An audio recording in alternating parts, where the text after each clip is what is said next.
احباب میں سے ہے کہ انہوں نے بھی سوال کیا کہ میرا بیٹا سانپوں کو بہت مار رہا، سانپوں کو مارنا جائز ہے یا ناجائز ہے، ذرا یہ بھی بتا دیجئے۔ تو میں نے آج سوچا کہ آج کا موضوع میرا ناموس رسالت تھا، تو کیوں نہ ناموس رسالت کو اور سانپ کو ایک ساتھ جوڑ لیا جائے۔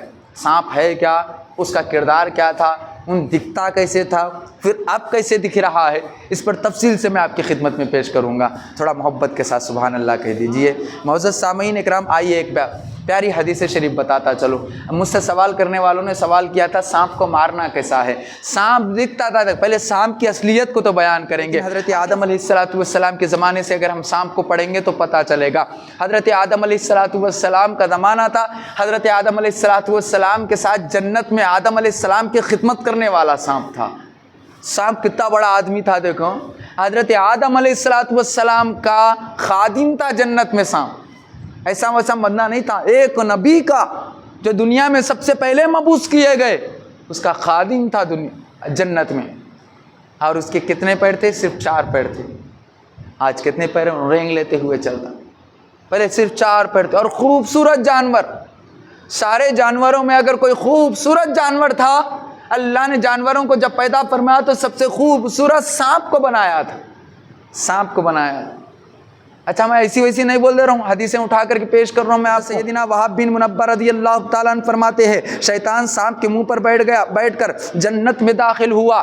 آخر ہوا کیا تھا؟ حضرت آدم کو جنت سے نکالا کیوں گیا تھا؟ تفصیل کے ساتھ بیان کروں۔ اللہ نے حضرت آدم علیہ السلام کو جنت میں بھیجا، بھیجنے کے بعد حضرت آدم کے ساتھ حوا بھی رہا کرتی تھی۔ حضرت حوا رضی اللہ تعالیٰ عنہ یہ ہماری ماں ہے، حضرت آدم علیہ السلام یہ ہمارے ابا ہے، اور ان کے بعد دنیا میں جتنی اولادیں آئی سب کو اولاد آدم کہتے ہیں اور اولاد حوا کہتے ہیں۔ فرمایا جاتا ہے حضرت آدم علیہ السلام کو جنت میں بھیجا گیا، ساتھ میں حضرت حوا رضی اللہ تبارک و تعالیٰ عنہ بھی تھی۔ حضرت حوا رضی اللہ تبارک و تعالیٰ عنہ کے پاس شیطان آیا۔ آخر شیطان کیا تھا؟ جنت میں داخل نہیں ہوا، نہ اس کو جنت دی گئی تھی۔ لوگ سنتے ہیں حضرت آدم کو شیطان نے بھٹکا کر کچھ پھل کھلا دیے، ارے جنت تو مومنوں کے لیے ہے، شیطان جنت میں کیسے آ گیا؟ آؤ ذرا تفصیل کے ساتھ پڑھے۔ شیطان سارے جانوروں کے پاس گیا جو جنت میں رہا کرتے تھے، سب سے کہنے لگا آپ ہمیں اجازت دے دیجئے ہم آپ کے ساتھ جنت میں داخل ہو جائے۔ سب جانوروں نے کہا نہیں نہیں، تو تو اللہ کا دشمن ہے، تو تو آدم علیہ السلام کو سجدہ کرنے سے انکار کر دیا تھا۔ اللہ اکبر، سارے جانوروں نے انکار کر دیا، لیکن سانپ جو تھا آدم کا خادم تھا، حضرت آدم علیہ نبی علیہ السلام کی خدمت کیا کرتا تھا۔ جب شیطان سانپ کے پاس گیا، جا کر کے کہنے لگا اے سانپ میں تیرے ساتھ جنت میں داخل ہونا چاہتا ہوں۔ اللہ اکبر، سارے جانور شیطان کو ریجیکٹ کر دیے، لیکن سارے جانور شیطان کو بھیج دیے، اپنے سے دور کر دیے۔ لیکن جب سانپ اتنا بڑا مقام ملنے کے بعد شیطان سانپ کے پاس گیا، جا کر کے کہنے لگا ہم تیرے ساتھ جنت میں داخل ہونا چاہتے ہیں۔ سانپ نے اجازت دے دی۔ اللہ اکبر، سانپ کا یہ اجازت دینا اللہ رب العزت کو برا تکلیف دہ محسوس ہوا۔ یہ تکلیف دہ ہے، اللہ کے احکام کے خلاف چلنا یہ اللہ رب العزت کو تکلیف دینے والا کام ہے۔ اور شیطان کو پتا تھا، اور سانپ کو پتا تھا شیطان اللہ کا دشمن ہے، سانپ کو پتا تھا شیطان آدم کا بھی دشمن ہے، سانپ کو پتا تھا شیطان مومنوں کا بھی دشمن ہے۔ اللہ اکبر، لیکن سانپ نے اللہ کے ساتھ دھوکہ کر دیا۔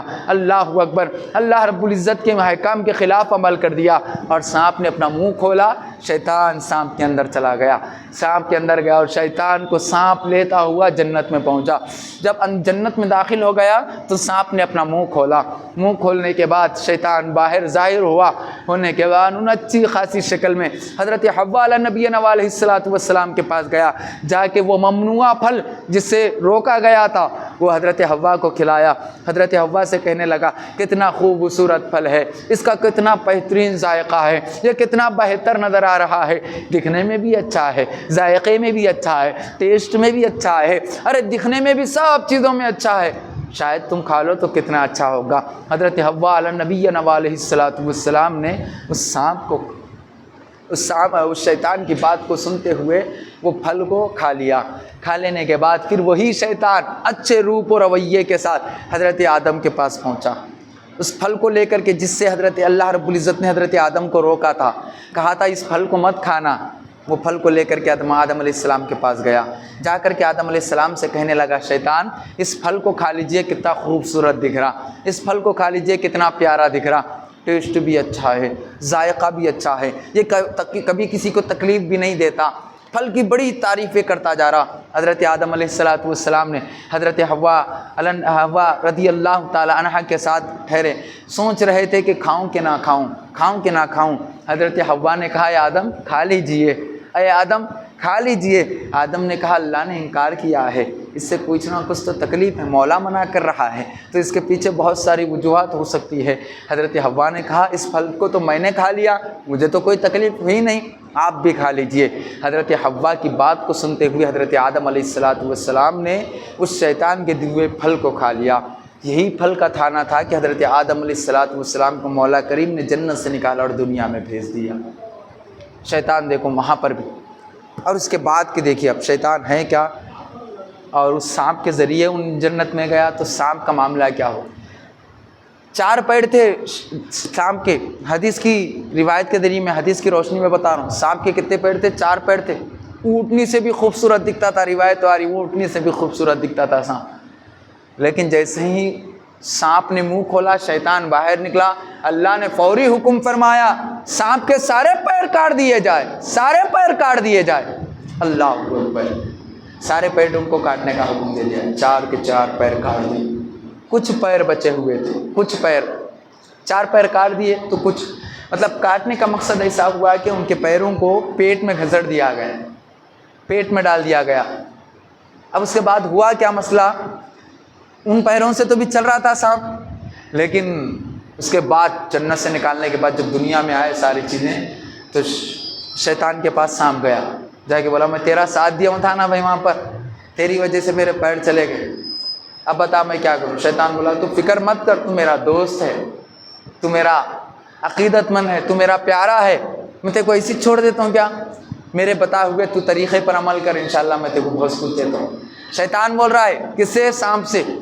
اللہ نے جیسے ان دونوں کی دوستی دیکھی، پھر مولا کریم نے تھے سو وہ پیروں کو بھی مکمل کاٹ دیا۔ کہا اے سانپ تو نے سب سے پہلے آدم کی گستاخی کی، آدم کی ناموس کی پامالی کی، آدم کی عزت کو لٹانے کی کوشش کی۔ جو میرے آدم کی عزت کو لٹاتا ہے وہ جنت میں رہنے کے قابل نہیں ہے۔ یہ سوچتا ہوا تیرے پیروں کو میں نے تیرے پیٹ میں گھسڑ دیا، لیکن دنیا میں آنے کے بعد بھی تو میرے محبوب کا دشمن کا ساتھ دے رہا ہے۔ لے تیرے چاہے پیر جو تھے اپنے پیٹ سے لگے ہوئے، ان پیروں کو بھی ختم کر رہا ہوں۔ اللہ نے کہا اب تک تو پیروں پر چلتا تھا، لیکن میرے آدم کے ناموس کے خلاف عمل کر رہا ہے، لے تو اب اپنے سینے کے بل پر چلتا ہوا رہے۔ آدم کے عزت کی شیطان نے، آدم کے عزت کی سانپ نے پرواہ نہیں کی، اللہ نے اس کے سارے پیر کاٹ دیے۔ آج تک اور صبح قیامت تک جب سانپ کو چلتا ہوا دیکھو تو وہ پیٹھ پر چلتا ہے، وہ پیٹ پر لگڑتا ہوا چلتا ہے، اس کو کوئی پیر نہیں ہے۔ میں کہنے لگا جو آدم کی عزت کو پامال کرے، جو آدم کا ادب نہ کرے، جو آدم علیہ السلام کو خلاف عمل کرے، جب اس کا حال ایسا ہو جائے، سارے جانوروں میں خوبصورت تھا لیکن آدم کے خلاف گیا تو اللہ نے سارے جانوروں سے بس صورت اس کی صورت بنا دی، تو پھر میرے مصطفیٰ کا عالم کیا ہوگا، میرے مصطفیٰ کی شان و شوکت کا عالم کیا ہوگا، جو تو آدم کے بھی نبی ہے، جو کہ تمام انبیاء کے بھی نبی ہے۔ جب آدم کا دشمن زمین پر آتا ہے اللہ اس کو گوارا نہیں سمجھتا، تو پھر میرے مصطفیٰ کے دشمن کو اللہ کیسے چھوڑ سکتا ہے۔ معزز سامعین اکرام، یہی عزت رسول ہے۔ جب تمام کو جمع ہونا ہے، عزت رسول کو مامال ہونے سے بچانا ہے، عزت رسول علیہ السلام کو سمجھنے کی ضرورت ہے۔ معزز سامعین اکرام، اس کے بعد ہوا کیا، آئیے ذرا توجہ کیجئے۔ سانپ کو مارنا کیسا ہے پوچھا گیا تھا، سانپ ہے کون؟ میں نے کہا سانپ وہ جانور کا نام ہے جو دکھنے میں بھی خوبصورت تھا اور جنت میں آدم علیہ السلام کا خادم تھا، بعد میں اس کو بدصورت بنا دیا گیا، بعد میں اس کے پیر چھین لیے گئے، بعد میں اس کو زمین پر لگڑنے والا بنا دیا گیا۔ لیکن آؤ اور پوچھو سانپ کو مارنا کیسا ہے، تو حضرت عبداللہ ابن عباس رضی اللہ تعالیٰ عنہ روایت کرتے ہیں، فرماتے ہیں ان عدو للہ ابلیس اراد نفسہ علی دواب عرض، فرماتے ہیں مجھ سے لوگوں نے پوچھا کر کے مصطفیٰ جان رحمت علیہ السلام سے کہ سانپ کو مارنا کیسا ہے، سانپ کو کس طرح مارا جائے، اچھا مارنے سے ہوتا کیا ہے؟ سرکار دو عالم صلی اللہ علیہ وسلم نے فرمایا اللہ رب العزت نے جب سانپ کو جنت سے نکالا اسی وقت حکم کر دیا تھا جو سانپ کو مارے گا اللہ اس سے خوش ہوتا ہوا نظر آئے گا۔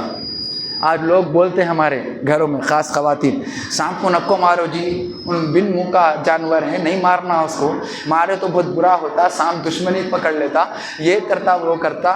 میں کہنا چاہوں گا حدیث تو ہمیں یہ بتاتی ہے، اللہ نے کہا صبح قیامت تک جتنے میرے بندے آتے جائیں گے، جتنے میرے چاہنے والے آتے جائیں گے، جتنے میرے ماننے والے آتے جائیں گے صبح قیامت تک، سب کے سب اس جانور کو جب بھی دیکھیں گے، سب کے سب جب سانپ کو جب کبھی بھی دیکھیں گے تو اس کا سر کچلتے ہوئے جائیں گے۔ اللہ اکبر۔ اور کچلنے کا حکم خود اللہ دے رہا ہے۔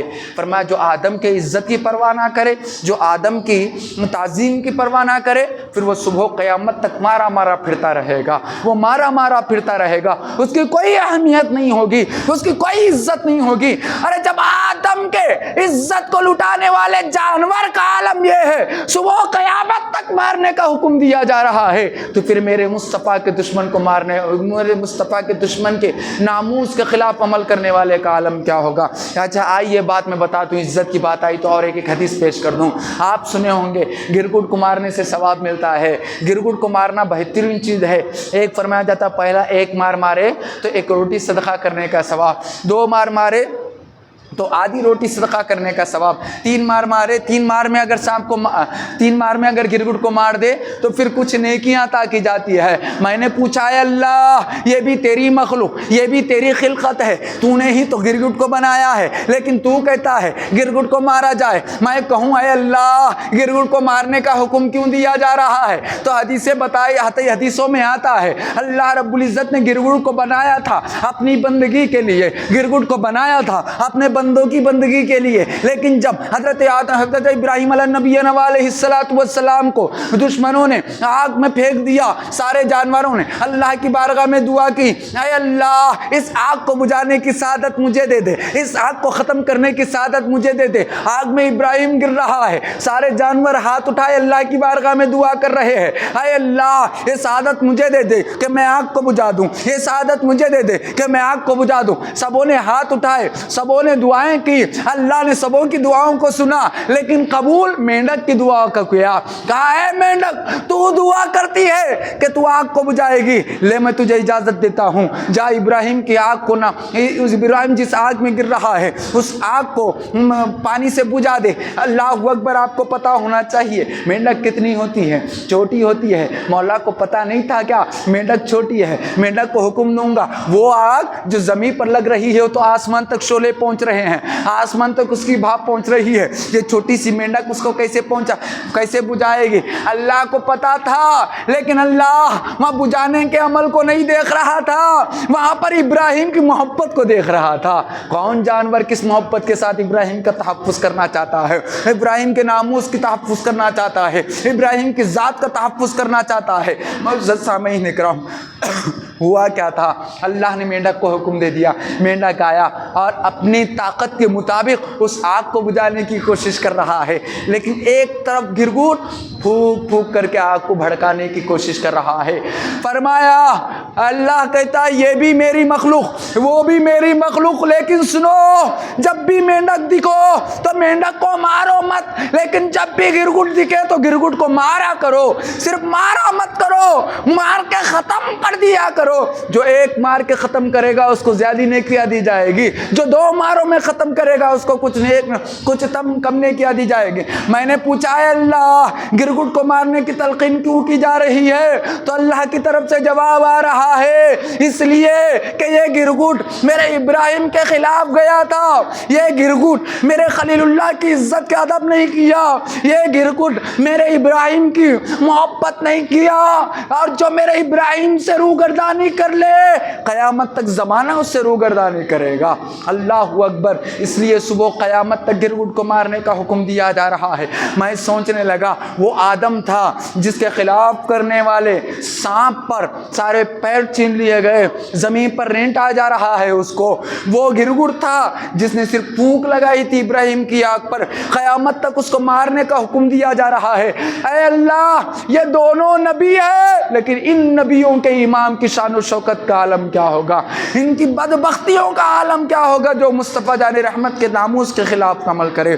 معزز سامعین اکرام، بہرحال آئیے، میں عرض کر رہا تھا مصطفیٰ کی عزت بڑی امپورٹنٹ چیز ہے۔ جب تک مصطفیٰ کی عزت ہمارے دلوں میں نہیں ہوگی بندہ مومن نہیں ہو سکتا۔ ایک حدیث پاک میں آتا ہے، لا یؤمن احدکم حتی اکون احب الیہ من والدہ وولدہ والناس اجمعین۔ اللہ کے پیارے حبیب فرماتے ہیں کوئی بندہ اس وقت تک مومن ہو ہی نہیں سکتا جس کے دل میں میری محبت سارے زمانے سے زیادہ نہ ہو جائے، اگرچہ وہ والدین ہوں، والدین سے بھی زیادہ محبت مصطفیٰ سے کرنا ہے، اولاد ہو، اولاد سے بھی زیادہ محبت مصطفیٰ سے کرنا ہے، دوست ہو، دوستوں سے بھی زیادہ محبت مصطفیٰ سے کرنا ہے۔ معزز سامعین اکرام، مصطفیٰ کی عزت ویری امپورٹنٹ چیز کا نام ہے، مصطفیٰ کی تعظیم بہت اہم چیز کا نام ہے اور اشد ضرورت والی چیز کا نام ہے۔ بہرحال میں عرض کر رہا تھا سانپ کو مارنے سے کیا ہوتا ہے، اب سنے ہیں ہم، گرگٹ کو مارے تو اتنی نیکیاں، ایک مار میں مرے تو زیادہ نیکیاں، دو مار میں مرے تو تھوڑی کم نیکیاں، تین مار میں مرے تو اور تھوڑی کم نیکیاں، لیکن آؤ پوچھو اے اللہ، سانپ بھی تو آدم کا گستاخ تھا نا، سانپ بھی تو آدم کے خلاف کر رہا تھا نا، سانپ بھی تو آدم کا خلاف ورز تھا نا، تو اب پوچھو آدم کے خلاف جو آیا،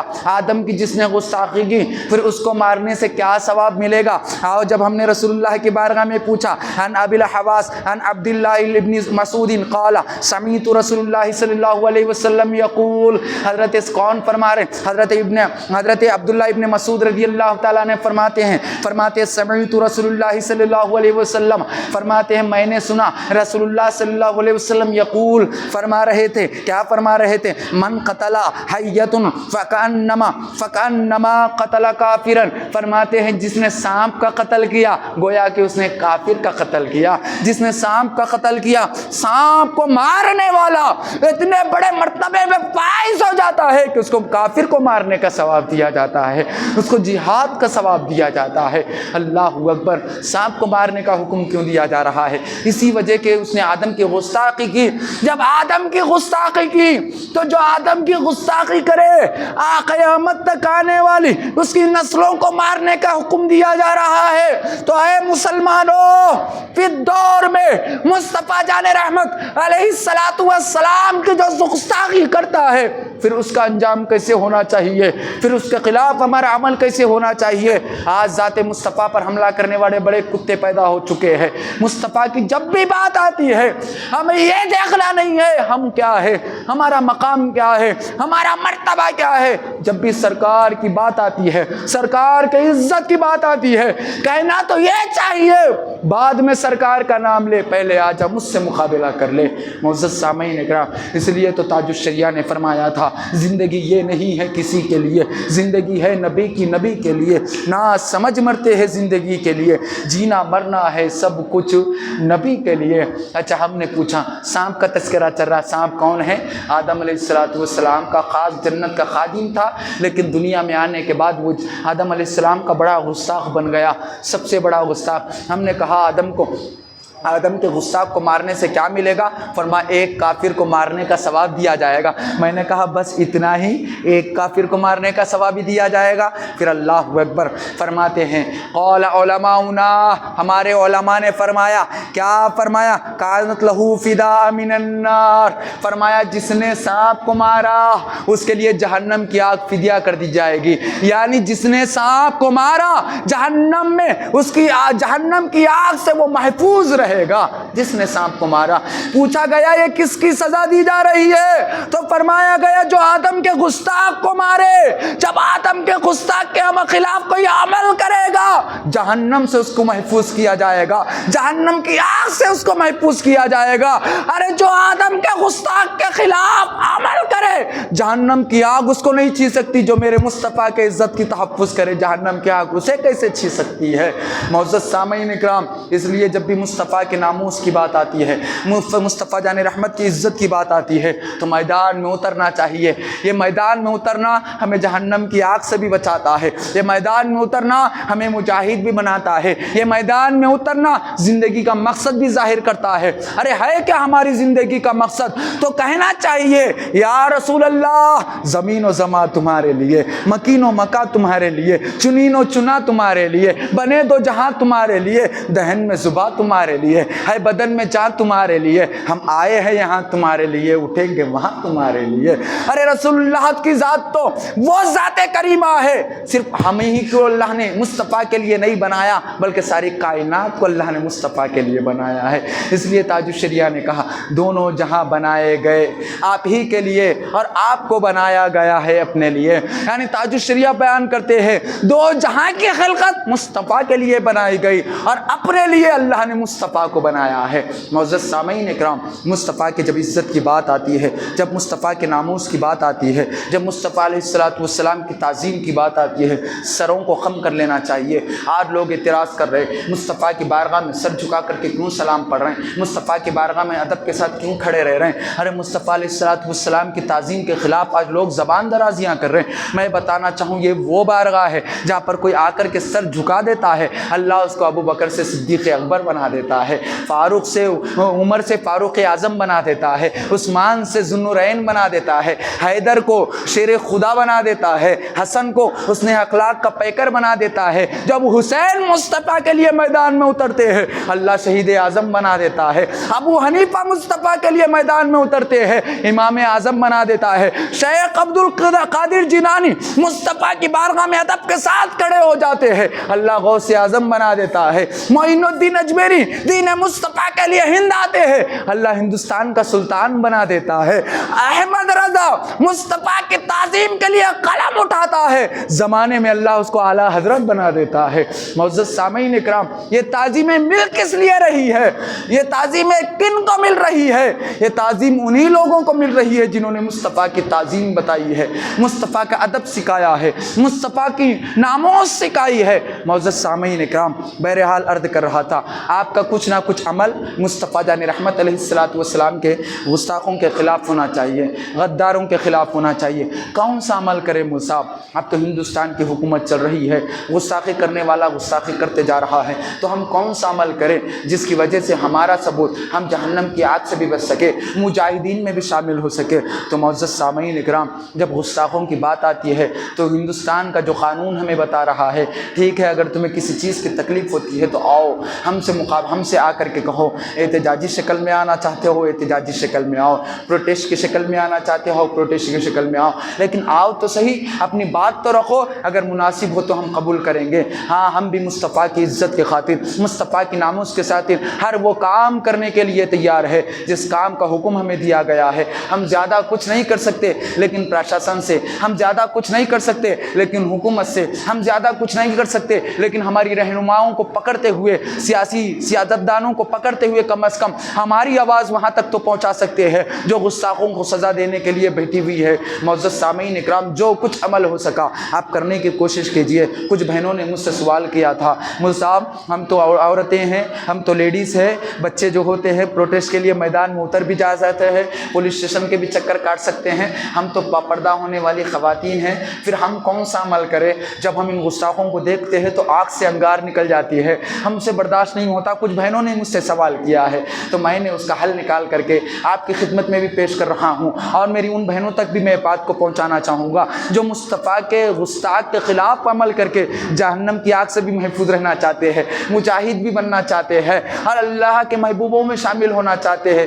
کرنا کیا ہے؟ نہ پولیس اسٹیشن جانے کی ضرورت ہے، نہ آپ کو بازار جانے کی ضرورت ہے، نہ گھر سے نکلنے کی ضرورت ہے، گھر بیٹھے آپ گستاخوں کے خلاف ایک مہم چلا سکتے ہیں۔ مہم ہے کیا؟ انشاءاللہ میں آپ کی خدمت میں پیش کر رہا ہوں، آخری بات پیش کر کے اپنی بات کو ختم کر دیتا ہوں۔ مہم ہے کیا؟ اس چیز کو سمجھیے، مہم ہوتی کس طرح ہے۔ ہم نے جب وکلا سے بات کیا، کہا کہ ہماری کچھ پردہ نشی بہنیں ہیں وہ گستاخوں کے خلاف عمل کرنا چاہتی ہے تو کون سا عمل کیا جائے؟ وکلا حضرات جس کو ایڈوکیٹ کہتے ہیں، ایڈوکیٹ ہائی کورٹ کے ایڈوکیٹ نے ہمیں مشورہ دیا کہ ایک گستاخ کے خلاف عمل کرنے کا اور گستاخ کے خلاف ہمارا FIR درج کرانے کا ایک طریقہ ہے جو گھر بیٹھے ہم کر سکتے ہیں۔ پوچھا کیا؟ کہا کہ ایک رجسٹر پوسٹ آتا ہے وہ کرنا ہے۔ وہ لوگ بولیں کہ آپ اپنی کمپلینٹ ایک پیپر میں لکھ دیجئے، پیپر میں لکھنے کے بعد نیچے اپنی ڈیٹیلز کو لکھ دیجئے اور اپنے شہر کا تھانہ، اپنے شہر کے پولیس اسٹیشن کا ایڈریس لکھ دیجئے، پوسٹ کر دیجئے۔ پوسٹ گھر میں 10 جنے ہیں، 10 میں 2 مرد ہیں، 8 خواتین ہیں، تو 8 کے 8 خواتین ایک میٹر پیپر پہ لکھ لینا ہے۔ پیپر پہ لکھنے کے بعد نیچے اپنی ڈیٹیلز، اپنی سگنیچر، اپنا فون نمبر لکھ دینا ہے، اس کو ایک لفافے میں ڈالنا ہے اور گھر کے مرد کو حکم دینا ہے کہ یہ سارے کے سارے 10 جنوں کے پوسٹ لکھ جا کے رجسٹر پوسٹ کراؤ۔ اور رجسٹر پوسٹ میں کتنا خرچہ آتا؟ صرف 30 روپے، ایک پوسٹ میں 30 روپے خرچہ آتا۔ اور ہم تو وہ لوگ ہیں کہتے ہیں زمین و زماں تمہارے لیے، یا رسول اللہ مکین و مکہ تمہارے لیے، چنین و چنا تمہارے لیے۔ ہم تو بولتے ہیں یا رسول اللہ ہماری حیثیت ہی کیا ہے، ہم سب کچھ آپ پر قربان ہونے کے لیے تیار ہے، جس طرح ابو بکر نے سارے مال کو قربان کر دیا، اولاد کو قربان کر دیا، ہم بھی تو ابو بکر کے غلام، مال و عزت کو آپ پر قربان کرنے کے لیے تیار ہے۔ کیا ہم 30 روپے سرکار کے لیے قربان نہیں کر سکتے؟ میری ذات، میں اللہ رب العزت کی ذات سے امید رکھتا ہوں، یہاں پر ہم 30 روپے بائی پوسٹ گستاخ کے خلاف عمل کریں گے تو یہ 30 روپے انشاءاللہ ہماری بخشش کا ذریعہ بن سکتا ہے۔ معزز سامعین اکرام، ایک پوسٹ کرنے کے 30 روپے لگتے ہیں۔ کیا کرنا ہے؟ میٹر اگر آپ کے پاس نہیں ہے، گستاخ کے خلاف کیسی کمپلینٹ ہے کہ میٹر میرے پاس ہے، آپ لے سکتے ہیں، مکمل بنا ہوا ہے، نیچے صرف آپ کا نام لکھنا باقی ہوتا ہے، اپنا نام، اپنا نمبر لکھ کر کے پوسٹ کرنا ہے، پوسٹ آفس کو جانا ہے، رجسٹر پوسٹ کرانا ہے۔ رجسٹر پوسٹ جب آپ کرائیں گے تو آپ کو ایک سلپ ملے گی، ریٹرن میں آفیسر آپ کو ایک سلپ دے گا، وہ جو سلپ ہے وہ اپنے پاس رکھنا ہے۔ تقریباً اگر ہم لوگ کرانے کے بعد پولیس اسٹیشن یا پرشاسن والے اس پر ایکشن نہیں لیں گے تو پھر ان سلپوں کے ذریعے ہم کورٹ تک پہنچ سکتے ہیں اور کورٹ کے ذریعے اس پر جتنے FIRs کے لیے ہم نے پوسٹ کیے ہیں ساری کی ساری FIRs ہم اس پر کرا سکتے ہیں۔ تو یہ عمل ہماری خواتین، ہماری بیٹیوں کے لیے ہے جو گھر بیٹھے گستاخ کے خلاف ایک مہم چلا سکتی ہے۔ سمجھ تو گئے نا؟ کرنا کچھ بھی نہیں ہے، ایک میٹر لکھ لینا ہے گستاخ کے خلاف جس پر FIR ہمیں لکھانا ہے، لکھ لینا۔ دونوں آج تک ابھی جیل میں نہیں گئے وہ لوگ ایک غلط افواہیں پھیلا رہے ہیں، بھائی وہ رام گری مہاراج کو جیل میں ڈال دیا گیا، وہ نرسنگ آنند کتے کو جیل میں ڈال دیا گیا، ایسا ہوا ہی نہیں، دونوں کے دونوں کھلے عام گھوم رہے ہیں۔ ہم ابھی تک خاموش بیٹھے ہوئے ہیں اور ہمارے سر تک جوں بھی نہیں گزر رہی ہے مصطفیٰ کی عزت کے لیے ہم کیا کریں؟ تو یہ بہترین عمل ہے۔ جو لوگ پولیس اسٹیشن کی نالج کو نہیں جانتے کم از کم اتنا کر لیجئے، اپنی اپنی کمپلینٹس کو لے کر کے بائی پوسٹ آفس تک پہنچیے اور پوسٹ آفس میں اس کو رجسٹر پوسٹ کرائیے۔ جب آپ رجسٹر پوسٹ کرائیں گے سلیپیں اپنے پاس رکھیے، اگر آپ اپنے پاس رکھ سکتے اور آگے کی کارروائی کر سکتے تو اچھی بات، اگر آگے کی کارروائی آپ سے نہیں ہو سکتی تو آپ سلپس ہم تک پہنچائیے جو ریٹرن میں ملتی ہے رجسٹر پوسٹ کے بعد۔ انشاءاللہ اس کے بعد کی کارروائی بالکل یہ بندہ ناچیز آپ کی بھی خدمت کر لیں گا، ساتھ میں مصطفیٰ علیہ الصلوۃ والسلام کی بھی خدمت کی سعادت حاصل ہوں گی۔ اگر ایسا بھی نہیں کر سکتے تو ہمارے کچھ مرد حضرات ہیں، ان لوگوں سے بھی گزارش کروں گا آپ ڈائریکٹ پولیس اسٹیشن جا کے بھی کمپلینٹ کر سکتے ہیں۔ اگر آپ کی کمپلینٹ کو پولیس والے نہیں لے رہے تو اس وقت آپ بالکل ان کے خلاف کورٹ میں بھی یا ان کے خلاف کچھ وکلا حضرات کو لے کر کے بھی کارروائی کر سکتے ہیں۔ ایسا تو نہیں ہے کہ پولیس والے نہیں لیں گے، میں خود آگے بڑھ کر کے گستاخ کے خلاف کمپلینٹ کیا، بڑی محبت کے ساتھ ان لوگوں نے FIR کروایا اور باضابطہ FIR نمبر دیا۔ ایسا پولیس والے بے رحم نہیں رہتے، وہ بھی رحم والے رہتے۔ تو آپ لوگ اگر یہ کام کریں گے تو انشاءاللہ رب العزت یہ کام کم از کم اپنا چہرہ دکھانے کے تو قابل رہے گا۔ خدا نہ کرے ایسا ہو جائے کہ ہم کل خبر میں چلے جائے، پرسوں خبر میں چلے جائے، ترسوں خبر میں چلے جائے، یا آج کی رات ہماری آخری رات ہو جائے اور خبر میں جانے کے بعد رسول اللہ ہمارے سامنے آئے، فرشتے پوچھے من کنت تکون ھذا الرجل، ہم سے پوچھے یہ کون ہے وہ شخص جو جس کو دیکھ رہا ہے؟ ہم کیا کہیں گے؟ ہم کہیں گے یہ ہمارے رسول اللہ ہے، ہم کہیں گے یہ ہمارے محبوب ہے۔ اگر ہم کہہ دیں ہمارے رسول اللہ ہے جن کو ہم رسول مانتے تھے، ہمارا نبی مانتے تھے، ہمارا پیارا مانتے تھے، ہمارا اپنا مانتے تھے، تو بتاؤ کیا ہم اہمیت پیش کریں گے؟ رسول اللہ کہیں گے ہم سے آ کر کے میری ناموس کے خلاف گستاخی کر رہے تھے، تیرا عمل کیا تھا؟ تو نے اس پر کیا ایکشن لیا تھا؟ تو اس پر کیا کارروائی کر رہا تھا؟ ہم کیا اپنا چہرہ دکھا سکتے ہیں؟ کیا ہم ہمارا کردار دکھا سکتے ہیں؟ کم از کم ہم یہ عمل کر لیں گے اور قبر میں جائیں گے، اللہ کے پیارے حبیب ہم سے پوچھے بتا میرے گستاخوں کے خلاف کیا عمل کر کے آیا، تو کم از کم ہم اتنا تو کہہ سکتے ہیں یا رسول اللہ ہمارے قانونی اعتبار سے میں قانونی کارروائی کیا تھا، یا رسول اللہ پہنچی نہیں وہ بات کی بات ہے، لیکن آپ کے گستاخ کے خلاف ایک قدم تو میں نے بڑھایا تھا، یا رسول اللہ اللہ آپ کی محبت تھی اس لیے تو آگے بڑھا تھا، آپ کا عشق تھا اس لیے تو آگے بڑھا تھا۔ معزز سامعین اکرام، اپنا چہرہ دکھانے کے قابل تو کم از کم بن جائیے۔ ہم اپنے آپ کو مسلمان کہتے ہیں تو مسلمانوں کا کردار ہمارے اندر پیدا کیجئے۔ زمانہ ایک ایسا تھا جب مسلمان میدان میں نکلتا تھا تو زمانہ یہ کہنے پہ مجبور ہو جاتا تھا، دشت تو دشت ہے دریا بھی نہ چھوڑی ہم نے، بحر ظلمات میں دوڑا دیے گھوڑے ہم نے۔ لیکن آج زمانہ ایسا ہو گیا جب ہم میدان میں نکل رہے ہیں تو دیکھنے والے کہہ رہے ہیں ارے دیکھو یہ کمزوروں کی جماعت جا رہی ہے، ارے یہ دیکھو بے غیرتوں کی جماعت جا رہی ہے، ارے یہ دیکھو بے ایمانوں کی جماعت جا رہی ہے، ارے رسول اللہ کی ذات پر حملے ہو اور ہم خاموش بیٹھے۔ ہمارے اتنا بڑا بے غیرت کوئی نہیں ہو سکتا، ہمارے اتنا بے ایمان کوئی نہیں ہو سکتا، ہمارے اتنا بے عزت کوئی نہیں ہو سکتا۔ ہم ایک طرف سے کہتے ہیں فدا کا ابھی و امی یا رسول اللہ، ہم ایک طرف تو کہتے ہیں یا رسول اللہ آپ پر جان و مال عزت و آبرو سب کچھ قربان ہے، لیکن دوسری طرف عزت رسول پر حملے بھی ہو رہے ہیں اور خاموش بھی بیٹھے ہوئے ہیں۔ تو خدا را اٹھیے، جب آدم کے گستاخوں کو مارنے کے خلاف، آدم کے گستاخوں کے خلاف اللہ رب العزت نے ایکشن لیا، ابراہیم کے گستاخوں کے خلاف اللہ رب العزت نے ایکشن لیا، اور تو اور بنی اسرائیل کے حضرت موسیٰ علیہ السلام کے گستاخوں کو 70,000 گستاخ تھے پیارے حضرت موسیٰ کلیم اللہ علیہ نبینا علیہ السلام کے، تو اللہ رب العزت نے یوں ہی چھوڑا نہیں بلکہ کہا جو میرے موسیٰ کی گستاخی کرے گا ان 70,000 لوگوں کو خنزیر اور گدھوں میں تبدیل کر دیا جائے۔ اللہ اکبر، قرآن کی آیت گواہ ہے، 70,000 لوگوں کو موسیٰ علیہ السلام کی جماعت کے بنی اسرائیل کے 70,000 لوگوں کو نبی کی گستاخی کرنے کی وجہ سے کبھی خنزیر تو کبھی گدھے کی شکل دے دی گئی۔ معزز سامعین اکرام، اللہ بھی ہمارے اوپر چھوڑا ہوا ہے، بندے مصطفیٰ کے گستاخوں کے خلاف کیا ایکشن لیں گے؟ کچھ اوقات آئیں گے خود اللہ میدان میں ہونے والے ان مسائل کو کچھ مجاہدین کو پیدا کرے گا۔ ایک مجاہد مفتی سلمان ادھری کے نام سے چمک رہا ہے، ایک مجاہد حضرت علامہ قمر غنی عثمانی کے نام سے چمک رہا ہے، اسی طرح اللہ رب العزت اور کچھ نہ کچھ مجاہدین کو پیدا کرے گا اور مصطفیٰ کے عزت کی، مصطفیٰ کے ناموس کے تحفظ کے لیے ان کو میدان میں اتارے گا۔ معزز سامعین اکرام، ایسا نہ ہو جائے کہ ہماری جانیں چلے جائے اور مصطفیٰ کے سامنے ہم چہرہ دکھانے کے قابل نہ رہ جائے۔ بس آپ سے گزارش کروں گا، میں جو چیزیں بتا رہا ہوں کم از کم اس پہ تو عمل کرنے کی کوشش کیجیے۔